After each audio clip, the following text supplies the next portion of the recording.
Hey guys, what's going on? Brandon here. Today I want to talk about Nobody 2. Nobody 2 is the new film, the sequel to the 2021 film Nobody. And it's about the first film was about a seemingly, normal parent, a seemingly normal dad who turns out he's like I haven't seen it in a while, but it turns out he's like you know, a secret like assassin kind of. And he gets back in that life after somebody messes with his family, kind of like John Wick with his dog. In this film,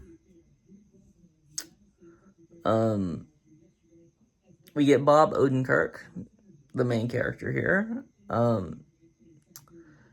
and he has a great performance as this character he did in the first movie too. And we get Connie Nielsen, Sharon Stone. Sharon Stone is in this film, and Colin Hanks, the son of Tom Hanks. And I think most of the performances in this movie is really good. The main problem to me is Sharon Stone. It just feels like she's in a different movie, and I didn't really care about her as much as I kind of liked what we got from Colin Hanks, and I think it might have been better if we went with that villain instead of like throwing in the overlord, or maybe not, had less of her. I think that could have worked, but overall, not too bad on that.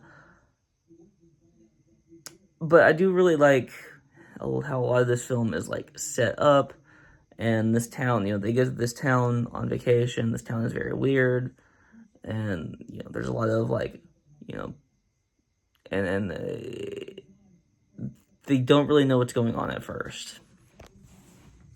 But the action in this movie is really good.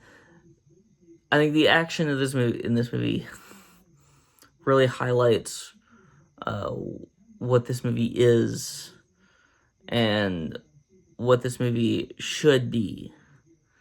And there is enough of it throughout the film. Another thing I really like about this movie, it's like an hour and 29 minutes long. I love that. I love that so much. I can't tell you how much I love the fact that this movie is only an hour and 29 minutes long. It doesn't overstay its welcome. It ends exactly when you think it ends. It doesn't have this like, too many endings syndrome. And I would love to get a Nobody 3. I really love the first one. This one is no different in that. And I'm just very happy that I saw it at the theater. Which is, in my opinion, the best way to watch a movie. But there's not really any other things I really disliked about this film. So, besides the one performance by Sharon Stone and a few other little minor things I can't really get into super in depth without spoiling things. I think that the comedy in here really works too. But overall, there's not any like big negatives, but there's also enough negatives to get me down to like an 8. I'm giving this movie an 8. Very positive review. Glad I saw it in the movie theater. And that's really all to say. Peace out.